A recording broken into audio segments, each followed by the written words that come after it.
정아야, 40년 전에 못다 한 거. 오늘 마저 해도 될까? 그때나 지금이나 급한 건 여전하네요. 침실 불빛을 낮추는데 손이 떨렸습니다. 63세에 이런 떨림이라니요. 40년 전 23 그 밤으로 돌아간 것 같았어요. 그가 제 블라우스 단추에 손을 대자 심장이 터질 것 같았습니다.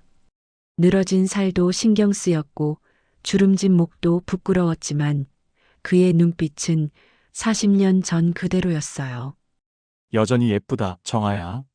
그 한마디에 눈물이 왈칵 쏟아졌습니다. 하지만 일주일 전만 해도 이 사람은 죽은 사람이었습니다. 40년 전 장례식까지 치른 사람이었어요.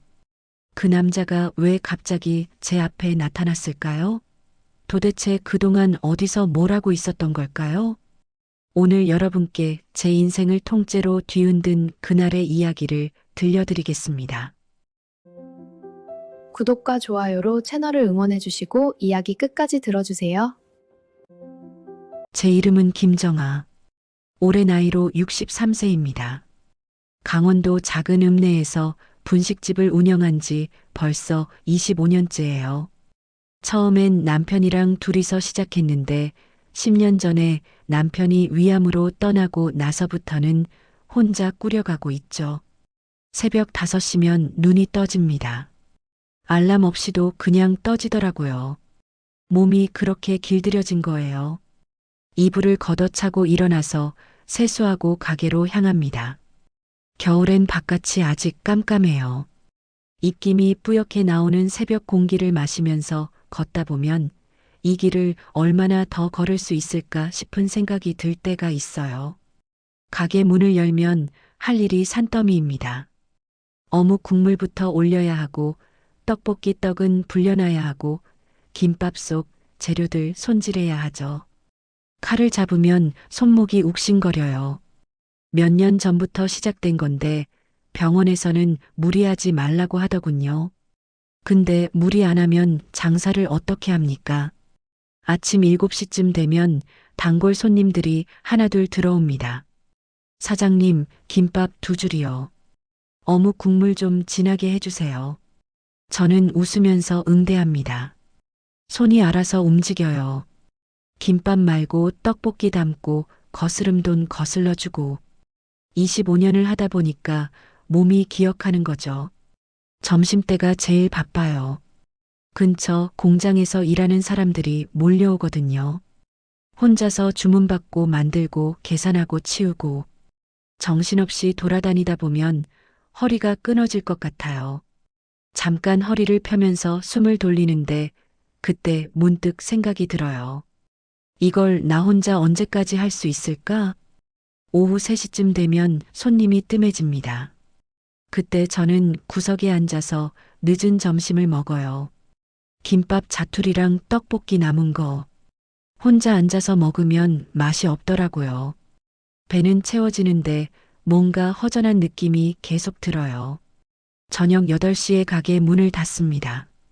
설거지하고 내일 재료 점검하고 셔터 내리면 9시가 넘어요.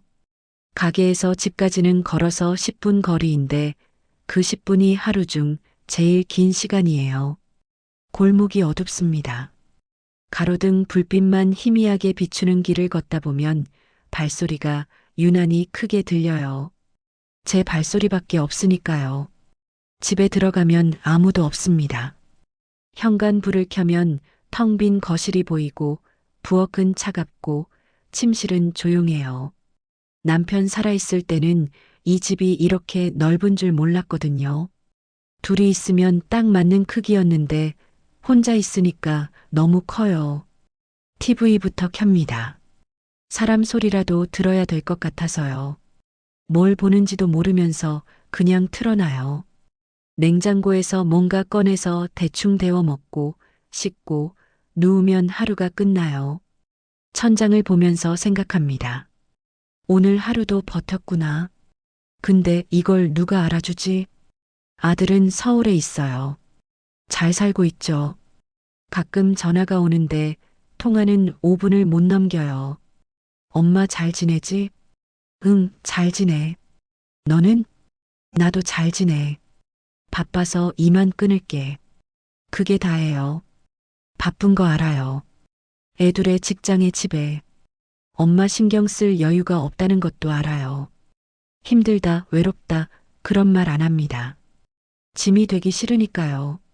친구들한테도 속마음을 털어놓기 어려워요.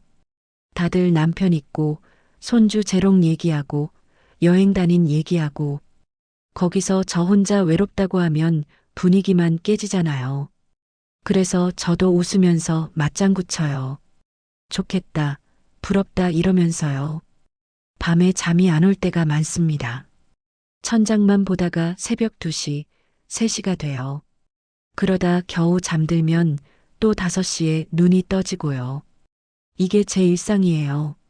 10년째 똑같은 하루가 반복되고 있죠. 가끔 이런 생각이 들어요. 나는 언제까지 이렇게 살아야 할까? 이렇게 혼자 늙어가다가 어느 날 쓰러지면 누가 알아챌까? 며칠 뒤에 이웃이 발견하겠지. 그런 뉴스 많이 봤잖아요. 그래도 버팁니다. 이게 제 인생이니까요. 63세 여자가 뭘 더 바라겠어요. 건강할 때까지 일하고 아프면 요양원 가고 그렇게 끝나는 거죠. 다들 그렇게 살잖아요. 그런데 그날이 오기 전까지는 저도 이렇게 끝나는 줄 알았습니다. 40년 전에 죽은 줄 알았던 그 사람이 제 앞에 나타나기 전까지는요. 그날은 평범한 목요일이었습니다. 점심 장사가 끝나고 오후 3시쯤이었어요. 손님이 뜸해져서 저는 카운터 의자에 앉아 잠깐 쉬고 있었죠. 다리가 퉁퉁 부어서 주무르고 있었는데 가게 앞에 누가 서 있는 게 보였습니다. 처음엔 손님인가 싶었어요. 그런데 들어오지를 않더라고요. 유리문 너머로 멍하니 안을 들여다보고만 있었습니다. 이상한 사람인가 싶어서 자세히 봤어요. 심장이 멎는 줄 알았습니다. 키가 크고 어깨가 넓은 남자였어요. 머리는 하얗게 샜지만 체격은 여전히 단단해 보였죠. 얼굴에 주름이 깊게 패어 있었는데 그 눈은요. 그 눈은 40년 전 그대로였습니다. 박준혁? 그 이름이 머릿속에서 번개처럼 스쳤어요. 아니, 말도 안 돼. 그 사람은 죽었잖아. 40년 전에 죽었다고 들었잖아. 저는 의자에서 벌떡 일어났습니다. 다리에 힘이 풀려서 휘청거렸어요. 손으로 카운터를 짚으면서 겨우 중심을 잡았죠. 눈을 비비고 다시 봤는데 그 남자는 여전히 거기 서 있었습니다. 유리문이 열렸습니다. 남자가 천천히 들어왔어요. 한 걸음, 두 걸음. 저는 뒷걸음질 쳤습니다. 귀신인가 싶었거든요. 진짜로요. 죽은 사람이 눈앞에 걸어오고 있으니까 무서웠어요. 정아야. 그가 입을 열었습니다. 낮고 굵은 목소리. 40년 전에 제 이름을 부르던 그 목소리 그대로였어요. 세월이 지나서 조금 갈라졌지만 틀림없었습니다. 저는 대답을 못했어요. 입이 안 떨어졌습니다. 그냥 그 자리에 얼어붙은 것처럼 서 있었죠. 나야. 준혁이야. 기억나? 기억나냐고요? 40년을 잊은 적이 없는데요. 당신이 죽었다는 소식 듣고 얼마나 울었는지 알아요? 장례식도 못 가고 혼자 방에서 이불 뒤집어 쓰고 울었어요. 몇 달을 그렇게 보냈다고요. 당신 죽었잖아요. 겨우 그 말이 나왔습니다. 목소리가 떨렸어요. 죽었다고 들었잖아요. 40년 전에 사고로 죽었다고. 준혁이 고개를 숙였습니다. 뭔가 할 말이 있는 것 같았는데 쉽게 입을 열지 못하더군요. 그 모습을 보니까 화가 치밀어 올랐어요. 대답해요. 그럼 그동안 어디 있었던 거예요? 40년 동안 어디서 뭘 하고 있었어요? 정아야, 그게 나한테 한마디도 없이 죽은 척하고 40년을 장난해요, 지금. 목소리가 높아졌습니다. 손이 떨렸어요. 화가 나는 건지 슬픈 건지 모르겠더라고요. 둘 다였던 것 같아요. 준혁이 한 걸음 다가왔습니다. 저는 또 뒷걸음질 쳤어요. 가까이 오지 마요. 정아야, 제발. 설명할게.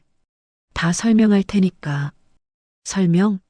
40년을 어떻게 설명해요? 그때 가게 문이 열리면서 손님이 들어왔습니다. 동네 아주머니였어요. 우리 둘을 번갈아 보더니 눈이 휘둥그레졌죠. 어머, 사장님. 이분 누구세요? 저는 억지로 웃음을 만들었습니다. 아, 그냥. 옛날 아는 분이에요. 아, 그래요? 근데 사장님 안색이 안 좋네. 어디 아파요? 아니에요. 괜찮아요. 손님 응대를 하는 동안 준혁은 구석에 서 있었습니다. 저를 계속 바라보고 있었어요. 그 시선이 등에 꽂히는 것 같았죠. 손님이 떠나자마자 저는 준혁에게 말했습니다. 나가요. 정아야. 나가라고요. 지금 당장. 내일 다시 올게. 제발 얘기 좀 들어줘. 준혁이 돌아서서 나갔습니다. 유리문이 닫히고 그의 뒷모습이 멀어져 갔어요. 넓은 어깨가 조금 구부정해졌더군요. 40년 전에는 꼿꼿했는데 저는 그 자리에 주저앉았습니다. 다리에 힘이 하나도 없었어요. 손으로 얼굴을 감싸고 한참을 그렇게 있었습니다. 울었는지 안 울었는지도 모르겠어요. 머릿속이 하얘졌거든요. 40년이에요. 40년. 그 시간 동안 저는 다른 사람 만나서 결혼하고 아이 낳고 남편 떠나보내고 혼자 늙어가고 있었어요. 준혁이 죽었다고 믿으면서요. 첫사랑은 그렇게 묻어두는 거라고 추억으로 간직하는 거라고 생각하면서 살았단 말이에요. 근데 그 사람이 살아 있었다고요? 밤에 집에 돌아와서도 잠을 잘 수가 없었습니다. 천장만 보면서 40년 전 기억이 끝도 없이 떠올랐어요. 그 마을, 그 골목, 그 사람 얼굴, 그 목소리. 그리고 그날 밤. 스물셋 여름, 우리가 처음으로 하나가 됐던 그날 밤이요. 잊으려고 얼마나 애썼는지 몰라요. 근데 오늘 그 사람을 보는 순간 40년 전으로 돌아간 것 같았습니다.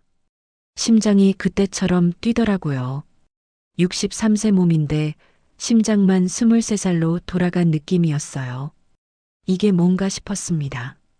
화가 나야 하는데 자꾸 그 사람 얼굴이 떠올라요. 원망해야 하는데 그 목소리가 귓가에 맴돌아요. 박준혁? 그 이름을 소리내어 불러봤습니다.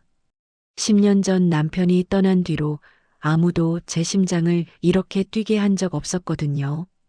근데 죽은 줄 알았던 첫사랑이 나타나니까 63세 가슴이 이렇게 요동치네요. 내일 그 사람이 진짜 다시 올까요? 온다면 저는 어떻게 해야 하는 걸까요? 잠을 설친 채로 아침을 맞았습니다. 눈이 퉁퉁 부어 있었어요. 거울을 보니까 꼭 밤새 운 사람 같더라고요. 실제로 울었는지도 모르겠어요. 기억이 잘 안 나요. 그냥 밤새 40년 전 생각만 했거든요. 가게로 가는 길이 유난히 길게 느껴졌습니다. 걸으면서 계속 그때 일이 떠올랐어요.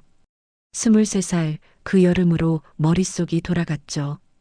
그때 저는 이 읍내가 아니라 더 깊은 시골 마을에 살았어요. 농사 짓는 부모님 밑에서 셋째 딸로 태어났죠. 위로 언니 둘이 있었는데 다들 일찍 시집 갔습니다. 저만 남아서 부모님 농사일 돕고 있었어요. 준혁이네는 그해 봄에 우리 마을로 이사 왔습니다. 아버지가 사업 실패하고 시골로 내려왔다고 하더군요. 준혁은 25이었어요. 저보다 2살 많았죠. 처음 봤을 때 키가 크고 어깨가 떡 벌어진 게 눈에 확 들어왔습니다. 마을 우물가에서 처음 말을 섞었어요. 물 기르러 갔는데 준혁이 먼저 와 있더라고요. 무거운 물동이를 양손에 들고 가려는데 제가 힘들어하는 걸 보고 다가왔습니다. 제가 들어다 드릴까요? 아, 괜찮아요. 무거운데. 괜찮습니다. 저 힘 좀 써요. 그렇게 말하더니 정말 가볍게 들어서 집 앞까지 옮겨줬어요. 물동이 2개를 한 손에 하나씩 들었는데 팔뚝에 핏줄이 불끈 섰던 게 기억나요. 그때 심장이 처음으로 이상하게 뛰었습니다. 그 뒤로 자주 마주쳤어요. 우물가에서, 논둑에서, 마을 어귀에서요. 우연인 것 같았는데 나중에 알고 보니 준혁이 일부러 저를 기다렸던 거였어요. 정아 씨, 오늘 달이 예쁘네요. 그러게요. 보름이 가까워서 그런가 봐요. 저녁에 잠깐 나올 수 있어요? 뒷산 정자에서 달 구경하고 싶은데. 저는 가슴이 두근거렸습니다. 안 된다고 해야 하는데 입에서는 다른 말이 나왔어요. 몇 시예요? 9시쯤요. 부모님 주무시면 나오세요. 그날 밤 저는 몰래 집을 빠져나왔습니다. 심장이 터질 것 같았어요. 뒷산 정자까지 가는 길이 어두웠는데 무섭지 않더라고요. 준혁이 기다리고 있다는 생각에 발걸음이 빨라졌죠. 정자에 도착하니까 준혁이 먼저 와 있었습니다. 달빛 아래 서 있는 모습이 참 멋있었어요. 지금도 그 장면이 눈에 선해요. 왔네요. 네. 왔어요. 우리는 나란히 앉아서 달을 봤습니다. 손이 스쳤어요. 일부러 그런 건지 우연인지 모르겠지만 저는 손을 피하지 않았습니다. 준혁도요. 정아 씨. 네. 나 정아 씨 좋아해요. 그 말을 듣는 순간 머릿속이 하얘졌어요. 대답을 해야 하는데 목소리가 안 나왔습니다. 그냥 고개를 끄덕였어요. 그게 제 대답이었죠. 그날부터 우리는 매일 밤 몰래 만났습니다. 부모님 눈을 피해서 뒷산으로 가고 정자에서 얘기하고 손잡고 걷고요. 한 달쯤 지났을 때 그날 밤이 왔습니다. 여름 끝자락이었어요. 공기가 후덥지근했고 매미 소리가 시끄러웠죠. 정자 말고 다른 데로 가자고 준혁이 말했습니다. 산 중턱에 버려진 창고가 있었거든요. 그 안에 들어갔을 때 저는 직감적으로 알았어요. 오늘 밤 우리가 어디까지 갈지요. 정아야. 준혁이 제 손을 잡았습니다. 손바닥에 땀이 차 있었어요. 긴장한 거죠. 저도 마찬가지였습니다. 무서우면 안 해도 돼. 안 무서워요. 거짓말이었어요. 무서웠습니다. 근데 멈추고 싶지 않았어요. 이 사람이랑이라면 괜찮을 것 같았거든요. 준혁이 제 얼굴을 2 손으로 감쌌습니다. 천천히 입술이 가까워졌어요. 눈을 감았습니다. 입술이 닿는 순간 머릿속이 하얗게 비었어요. 첫 키스였습니다. 서툴렀어요. 코가 부딪히고 이가 살짝 닿기도 했죠. 근데 상관없었습니다. 심장이 터질 것 같았거든요. 키스가 깊어지면서 숨이 가빠졌어요. 준혁의 손이 제 등을 타고 내려왔습니다. 저도 그의 넓은 등을 끌어안았어요. 땀 냄새가 섞인 남자 냄새가 코끝에 닿았는데 싫지 않았습니다. 옷이 하나씩 벗겨졌어요. 준혁이 조심스럽게 물었습니다. 괜찮아? 응, 괜찮아. 떨렸습니다. 처음이니까요. 아프기도 했어요. 근데 멈추고 싶지 않았습니다. 이 사람이 내 처음이 되는 게 좋았어요. 숨소리가 거칠어지고 땀이 흘렀습니다. 창고 안이 우리 둘의 열기로 가득 찼어요. 끝나고 나서 우리는 한참을 그렇게 누워 있었습니다. 아무 말 없이요. 준혁이 제 손을 꼭 잡고 있었어요. 천장에 달빛이 새어 들어와서 그의 얼굴 윤곽이 보였습니다. 정아야, 나 너랑 결혼하고 싶어. 나도. 그게 우리의 약속이었어요. 그때는 진짜 그렇게 될 줄 알았습니다. 평생 함께 할 줄 알았어요. 근데 그로부터 일주일 뒤 준혁이 죽었다는 소식을 들었습니다. 교통사고였대요. 읍내에 갔다가 트럭에 치였다고요. 그 말을 듣는 순간 세상이 무너지는 것 같았습니다. 장례식이 어디서 열리는지도 몰랐어요. 준영네 가족이 갑자기 마을을 떠났거든요. 시신도 못 보고 얼굴 한 번 못 보고 그렇게 끝났습니다. 저는 몇 달을 울었어요. 밥도 못 먹고 잠도 못 자고요. 부모님은 제가 왜 그러는지 몰랐죠. 말할 수도 없었습니다. 몰래 만난 거니까요. 그렇게 40년이 흘렀습니다. 근데 죽은 줄 알았던 그 사람이 어제 제 앞에 나타났어요. 65세가 된 얼굴로 백발이 된 머리로 그런데 그 눈빛만은 그때 그대로요. 도대체 40년 동안 어디 있었던 걸까요? 왜 죽은 척 했던 걸까요? 가게 문을 열면서 생각했습니다. 오늘 진짜 올까? 온다면 뭐라고 해야 하지? 그 사람은 정말 다음 날 왔습니다. 오후 3시쯤이었어요. 점심 장사가 끝나고 정리하고 있는데 유리문 너머로 익숙한 실루엣이 보였죠. 어제처럼 문 앞에 서서 망설이고 있더라고요. 저는 모른 척 했습니다. 계속 설거지만 했어요. 5분쯤 지났을까요? 문이 열렸습니다. 정아야. 대답 안 했어요. 등을 돌린 채로 그릇만 닦았습니다. 손이 떨려서 그릇을 놓칠 뻔했지만 꾹 참았어요. 어제 내가 갑자기 나타나서 놀랐지. 미안해. 미안하다고요? 40년을 죽은 척하고 있다가 미안하다는 말 한마디로 끝내려고요? 저는 돌아섰습니다. 준혁을 똑바로 쳐다봤어요. 미안한 거 알면 그냥 가요. 40년 전에 떠난 것처럼 또 떠나면 되잖아요. 정아야, 내 말 좀 들어봐. 뭘 들어요? 40년 동안 한마디도 없던 사람이 무슨 할 말이 있어요? 목소리가 높아졌습니다. 참으려고 했는데 안 되더라고요. 가슴 속에 쌓여있던 게 터져 나왔어요. 나는요, 당신 죽었다는 소리 듣고 몇 달을 울었어요. 밥도 못 먹고 잠도 못 자고요. 장례식도 못 갔어요. 어디서 하는지도 몰랐거든요. 얼굴 한 번 못 보고 보냈어요. 정아야. 그렇게 당신 묻어두고 살았어요.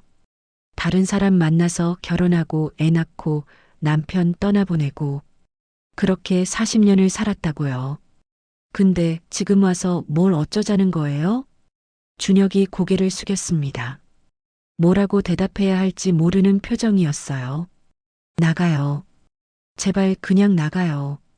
저는 다시 돌아서서 설거지를 했습니다. 손이 떨려서 비눗방울이 튀었어요. 눈물이 날 것 같았지만 꾹 참았습니다. 이 사람 앞에서 울고 싶지 않았거든요. 내일 또 올게.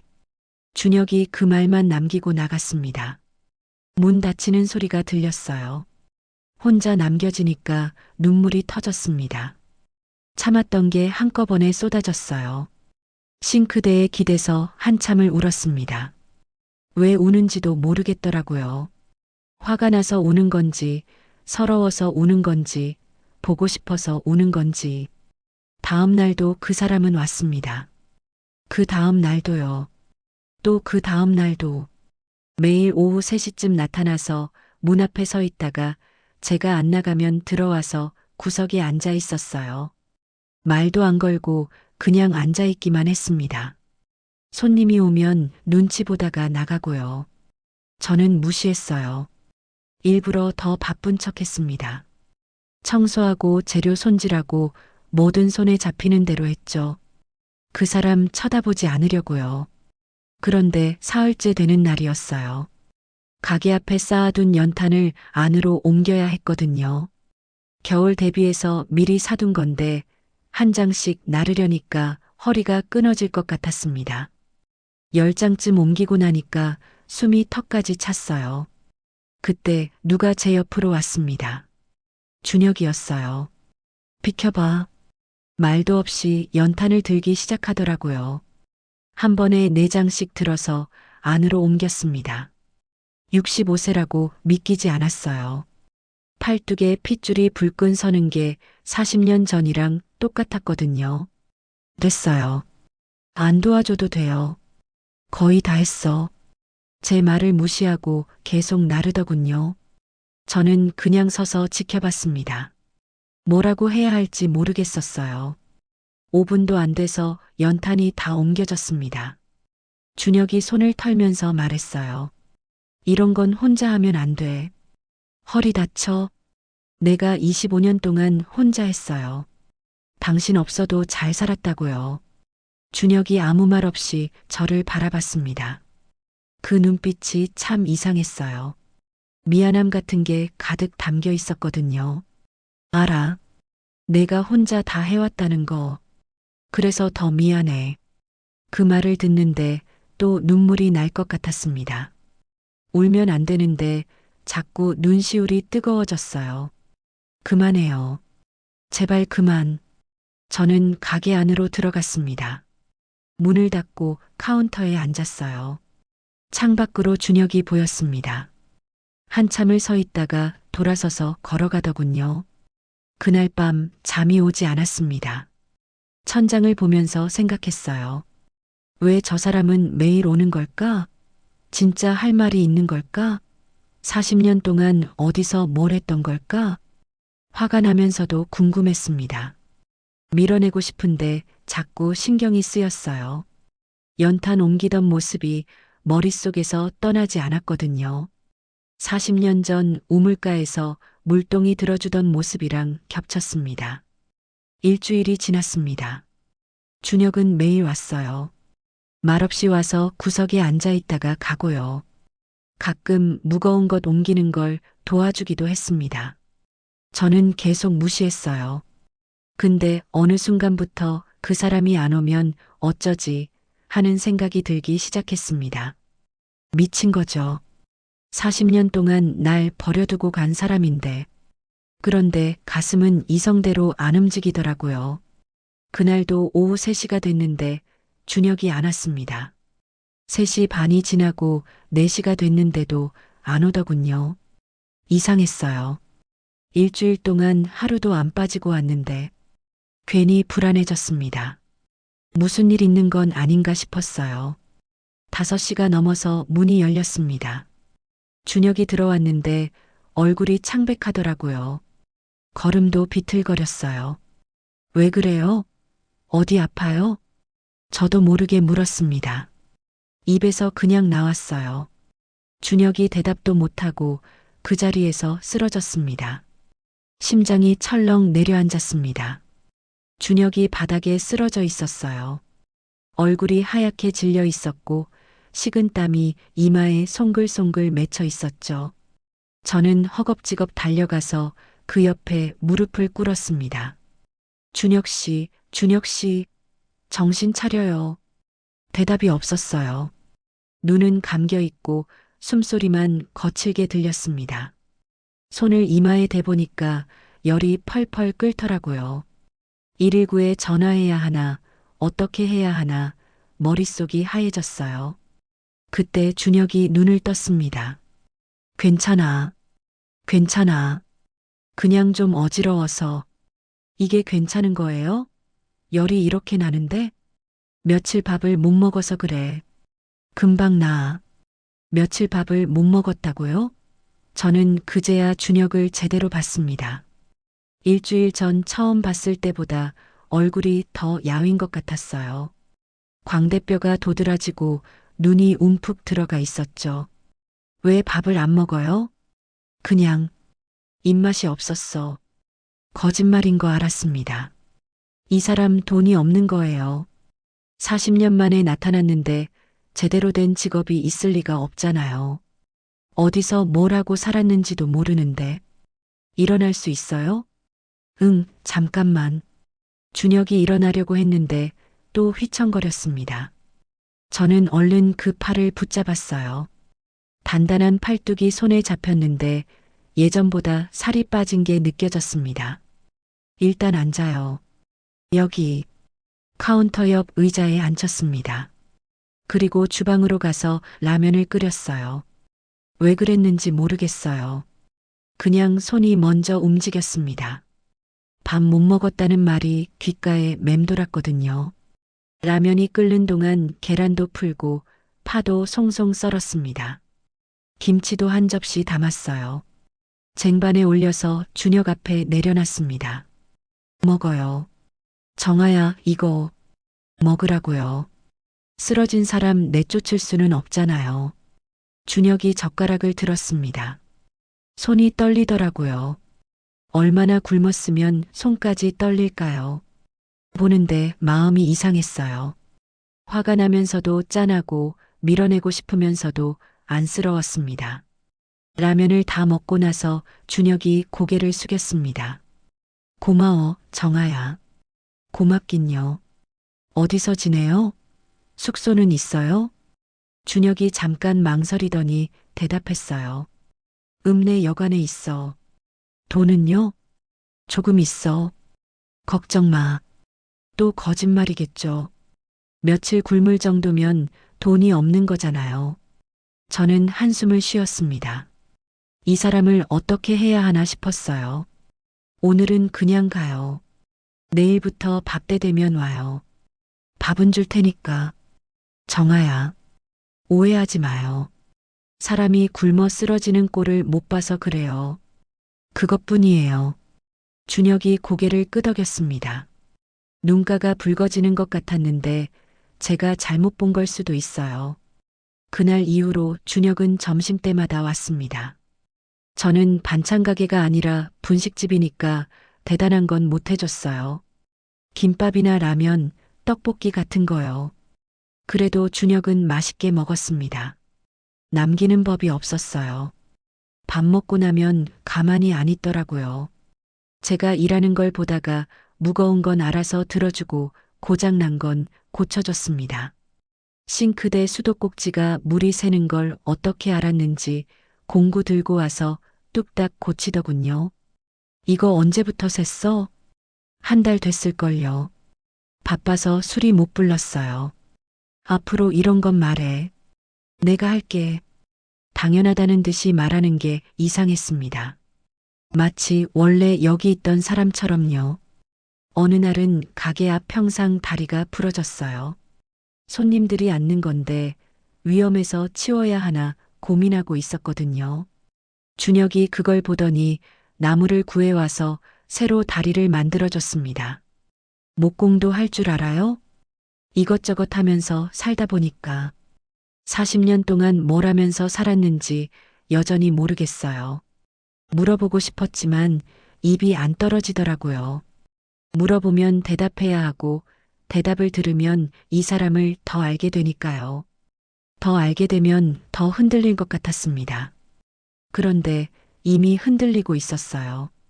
준혁이 일하는 모습을 보면 자꾸 눈이 갔습니다. 65세인데 아직도 체격이 좋았거든요. 팔뚝에 핏줄이 서고 등판이 넓은 게 40년 전이랑 비슷했어요. 얼굴에 주름이 깊게 팼지만 그게 또 나이 들어서 더 멋있어 보이기도 했습니다. 한 번은 준혁이 높은 선반에서 짐을 내리다가 셔츠가 올라갔어요. 옆구리가 살짝 보였는데 탄탄한 살같이 눈에 들어왔습니다. 저는 얼른 고개를 돌렸어요. 63세 여자가 무슨 생각을 하고 있는 건가 싶었죠. 그날 밤 잠자리에 누웠는데 자꾸 그 장면이 떠올랐습니다. 40년 전 그 밤도 생각났어요. 어두운 창고에서 처음으로 서로의 몸을 확인했던 그때요. 몸이 이상하게 뜨거워졌습니다. 이불을 걷어차고 선풍기를 틀었는데도 열기가 가시지 않았어요. 이 나이에 이런 감정을 느끼다니 스스로가 한심했습니다. 그러던 어느 날이었어요. 준혁이 밥을 먹고 설거지를 도와주고 있었습니다. 저는 옆에서 그릇을 받아닦고 있었어요. 좁은 주방에서 어깨가 스쳤습니다. 그 순간 심장이 크게 뛰었어요. 준혁도 느꼈는지 동작을 멈췄습니다. 우리는 가만히 서서 서로를 바라봤어요. 물 떨어지는 소리만 또각또각 울렸습니다. 정아야. 준혁이 낮은 목소리로 불렀습니다. 그 목소리가 40년 전 그 밤이랑 똑같았어요. 왜요? 대답하는 제 목소리도 떨렸습니다. 준혁이 젖은 손으로 제 손을 잡았어요. 물기가 느껴졌는데 따뜻했습니다. 심장이 미친 듯이 뛰었어요. 나 아직도. 그때 가게 문이 열렸습니다. 손님이 들어왔어요. 저는 화들짝 놀라서 손을 뺐습니다. 어서 오세요. 억지로 밝은 목소리를 냈어요. 심장은 아직도 쿵쿵거리고 있었죠. 그날 밤 잠이 오지 않았습니다. 준혁이 뭘 말하려고 했던 걸까요? 나 아직도. 뭐요? 그 다음날 준혁이 오지 않았습니다. 점심때가 지나고 오후가 됐는데도 모습이 안 보였어요. 어제 그 순간이 어색해서 안 오는 건가 싶었죠. 아니면 제가 손을 확 빼서 서운했나 싶기도 했고요. 저녁이 되도록 안 와서 좀 불안해졌습니다. 또 쓰러진 건 아닌가 싶더라고요. 저번에 며칠 굶어서 쓰러졌던 게 생각났거든요. 가게 문 닫고 집에 가는데 자꾸 신경이 쓰였어요. 읍내 여관에 있다고 했는데 찾아가 볼까 하는 생각이 들었습니다. 근데 그건 아닌 것 같았어요. 제가 왜 찾아가요? 집에 와서 밥을 먹으려는데 입맛이 없었습니다. 준혁이 밥을 잘 먹었는지 어디서 자는지 자꾸 그런 생각이 났어요.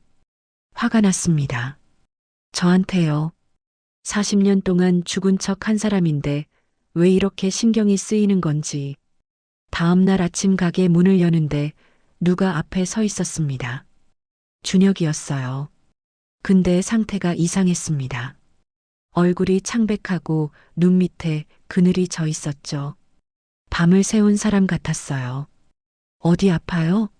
아니, 그냥 할 말이 있어서. 들어와요. 밖에서 그러지 말고. 준혁을 안으로 들였습니다. 의자에 앉히고 물 한 잔을 건넸어요. 준혁이 물을 받아들고 한참을 말없이 있었습니다. 무슨 말인데요? 어제 하려던 말. 끝까지 해야 할 것 같아서 저는 가만히 기다렸습니다. 준혁이 깊게 숨을 들이쉬더니 입을 열었어요. 40년 전에 내가 왜 떠났는지 알아야 해. 심장이 쿵 내려앉았습니다. 드디어 진실을 듣게 되는구나 싶었어요. 그때 우리 아버지가 빚이 있었어. 사업 실패해서 진 빚인데 금액이 장난이 아니었어. 사채업자들한테 빌린 거였거든. 그건 알았어요. 그래서 시골로 내려왔다고 했잖아요. 근데 그놈들이 따라왔어. 시골까지. 준혁의 목소리가 떨렸습니다. 어느 날 밤에 집으로 찾아와서 협박했어. 돈 안 갚으면 가족들 가만 안 두겠다고. 그때 내 동생들이 셋이 있었는데 막내가 12살이었어. 저는 숨을 죽이고 들었습니다. 아버지가 결정을 내렸어. 야반도주 하자고.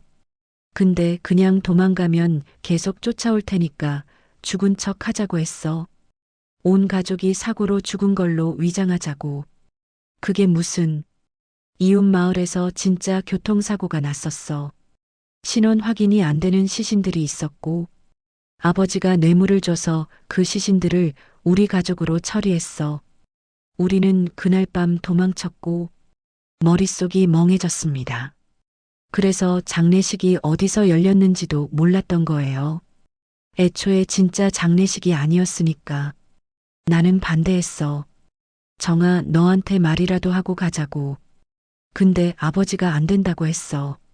아무한테도 말하면 안 된다고. 동생들 목숨이 달린 일이라고. 준혁의 눈에 물기가 맺혔습니다. 12살짜리 막내가 무서워서 울고 있었어. 그의 손잡고 트럭에 올라타면서 너 얼굴이 계속 떠올랐어. 미안하다고, 기다리지 말라고, 잘 살라고. 그 말을 하고 싶었는데 못했어. 저도 모르게 눈물이 흘렀습니다. 40년 동안 다른 이름으로 살았어. 부산에서 막노동하고 공장에서 일하고 닥치는 대로 했어. 결혼도 못했어. 다른 여자랑 살 수가 없었어. 내 얼굴이 자꾸 떠올라서. 그럼 왜 이제야 온 거예요? 40년이 지나서. 아버지가 작년에 돌아가셨어. 어머니는 그 전에 가셨고, 동생들은 다 제 삶이 있고, 이제 나 혼자야. 그래서 생각했어. 죽기 전에 정아 얼굴 한 번만 보자고. 준혁이 고개를 숙였습니다. 찾는데 오래 걸렸어. 내가 어디 사는지 몰랐으니까.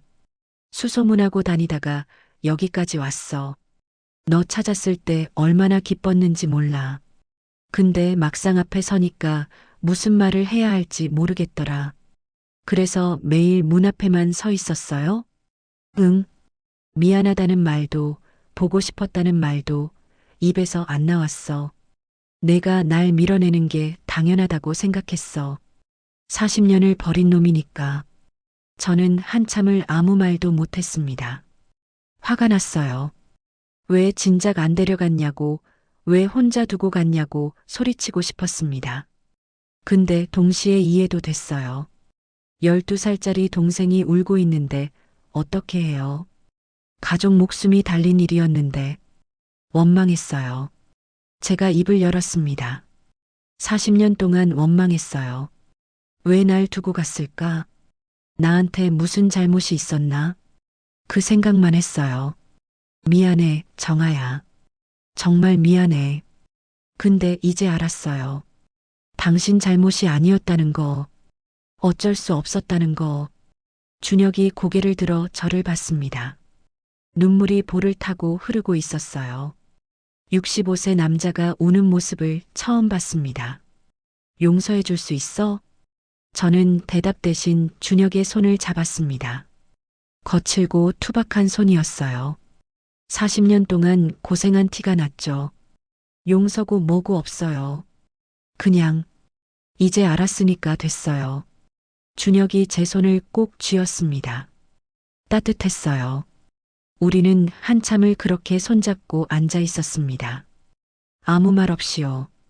40년이라는 시간이 녹아내리는 것 같았어요. 원망도 서러움도 그리움도 전부 눈물이 되어 흘러내렸습니다. 그날 이후로 뭔가 달라졌습니다. 준혁이 여전히 매일 왔어요. 밥 먹고 일 도와주는 것도 똑같았죠. 근데 분위기가 이전이랑 다르더라고요. 어색한 벽 같은 게 사라진 느낌이었어요. 저도 준혁한테 말을 더 놓게 됐습니다. 존댓말 섞어가면서 어색하게 대화하던 게 자연스러워졌어요. 40년 전처럼은 아니어도 그때로 조금씩 돌아가는 것 같았죠. 어느 날 저녁이었어요. 장사가 끝나고 정리를 하고 있었는데 준혁이 안 가고 남아있더라고요. 오늘 안 가요? 정아야, 나 부탁이 있어. 준혁이 진지한 표정으로 말했습니다.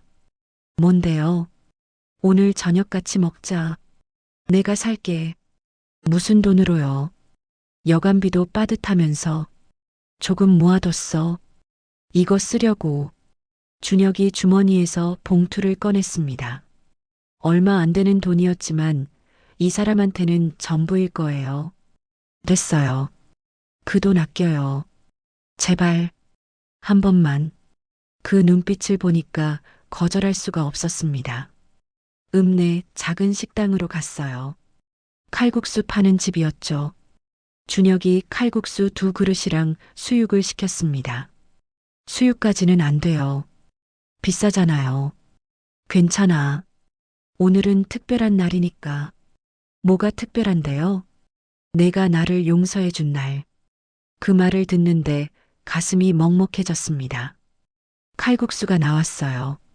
마주 앉아서 먹는데 이상한 기분이 들었습니다. 40년 전에는 이렇게 마주 앉아서 밥 먹어본 적이 없거든요. 몰래 만나느라 늘 숨어서 김밥 같은 거 나눠 먹었으니까요. 맛있어요? 응, 맛있어. 준혁이 웃었습니다. 주름 가득한 얼굴에 웃음이 번지는데 40년 전 그 웃음이랑 똑같더라고요. 눈이 초승달처럼 휘어지는 거요. 밥을 먹고 나와서 천천히 걸었습니다. 읍내가 어둑어둑해지고 가로등이 하나둘 켜지고 있었어요. 바람이 선선하게 불었죠. 정아야. 응. 나 한 가지만 더 물어봐도 돼? 뭔데요? 준혁이 걸음을 멈췄습니다. 저도 따라서 섰어요. 나 아직 내 옆에 있어도 돼? 심장이 쿵 내려앉았습니다. 그게 무슨 말이에요? 남은 시간을 너랑 보내고 싶어?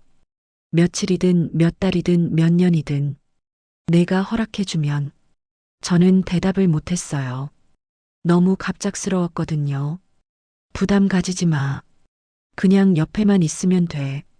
밥 해주고 일 도와주는 거, 그것만으로도 나는 충분해.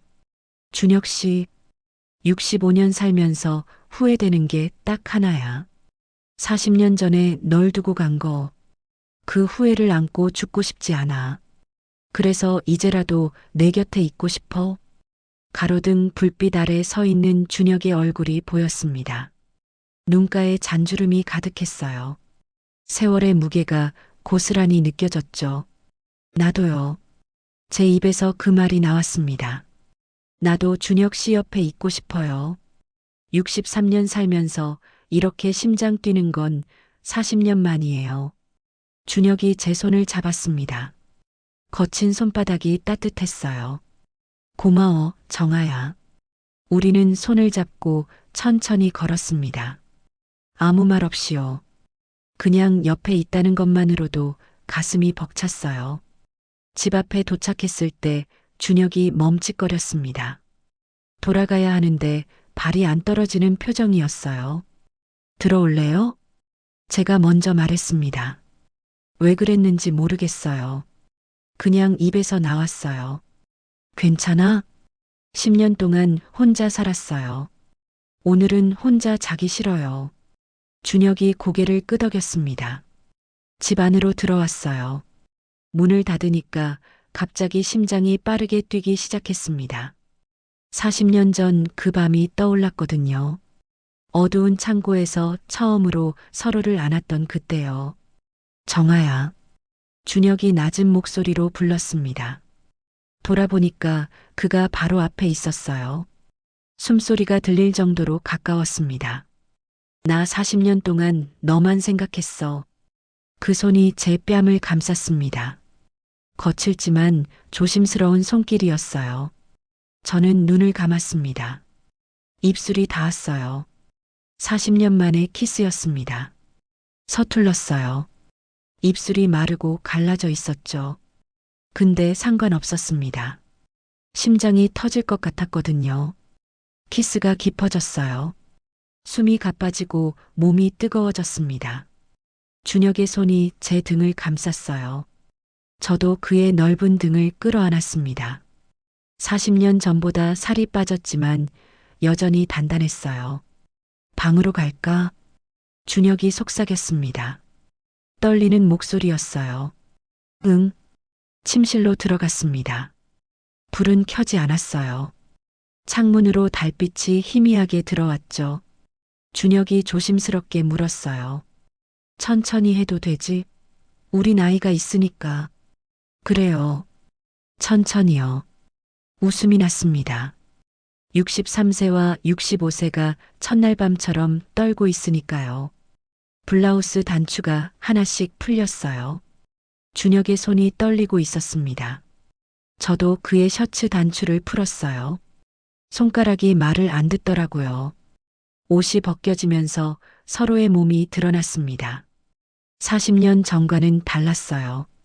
늘어진 살, 주름진 피부, 나이든 몸이었죠. 근데 부끄럽지 않았습니다. 이 사람 앞에서는요. 이리 와. 준혁이 저를 품에 안았어요. 체온이 느껴졌습니다. 심장 소리가 들렸어요. 빠르게 뛰고 있었죠. 침대에 나란히 누웠습니다. 준혁의 손이 제 허리를 감싸고 천천히 내려왔어요. 숨이 막혔습니다. 아프면 말해. 응. 조심스럽게 시작됐어요. 처음에는 서툴렀습니다. 오랫동안 잊고 있던 감각이니까요. 근데 몸이 기억하더라고요. 40년 전 그 밤을요. 리듬이 천천히 빨라졌습니다. 숨소리가 거칠어지고 땀이 흘렀어요. 침대가 삐걱거리는 소리가 방 안에 울렸죠. 정아야. 준혁이 제 이름을 불렀습니다. 그 목소리에 전율이 흘렀어요. 절정에 다다랐을 때 저는 눈물을 흘렸습니다. 왜 우는지 모르겠었어요. 그냥 40년이라는 시간이 무너지는 느낌이었습니다. 한참 뒤 우리는 땀에 젖은 채 나란히 누워 있었어요. 숨이 찼습니다. 나이가 나이인지라 금방 지치더라고요. 괜찮아? 준혁이 물었습니다. 응, 괜찮아요. 준혁이 저를 품에 안았어요. 그 넓은 가슴에 얼굴을 묻었습니다. 이제 안 떠날 거죠? 안 가. 죽을 때까지 안 가. 눈을 떴을 때 옆에 사람이 있었습니다. 10년 만이었어요. 누군가의 숨소리를 들으면서 아침을 맞는 게요. 준혁이 아직 자고 있었습니다. 평화로운 얼굴이었어요. 주름이 깊게 패어 있었지만 40년 전 그 얼굴이 겹쳐 보이더라고요. 저는 조용히 일어나서 부엌으로 갔습니다. 밥을 지었어요. 된장찌개도 끓이고 계란말이도 만들었습니다. 혼자 살면서 이렇게 정성껏 아침을 차린 게 얼마만인지 모르겠어요. 대충 먹고 대충 치우고 그랬거든요. 상을 차려놓으니까 준혁이 나왔습니다. 머리가 부스스하고 눈이 부서 있었어요. 아침이다. 차려놓은 거 아직 안 먹었지? 같이 먹어요. 준혁이 상 앞에 앉았습니다. 밥과 반찬을 보더니 한참을 가만히 있었어요. 왜 그래요? 왜 멍하니 있어요? 아니, 그냥 누가 차려주는 밥 먹는 게 진짜 오래됐구나 싶어서 그 말을 듣는데 마음이 짠해졌습니다. 이 사람도 40년 동안 혼자 밥 먹고 혼자 살았구나 싶었거든요. 빨리 먹어요. 식으면 맛없어요. 준혁이 숟가락을 들었습니다. 된장찌개를 한 입 떠먹더니 고개를 끄덕였어요. 맛있다. 과장하지 말아요. 매일 해먹던 거예요. 아니, 진짜 맛있어. 40년 만에 먹는 내 밥이잖아. 저는 괜히 얼굴이 화끈거려서 고개를 숙였습니다. 63세 여자가 부끄러워하다니 우습죠. 근데 어쩔 수가 없었어요. 밥을 먹고 나서 설거지를 같이 했습니다.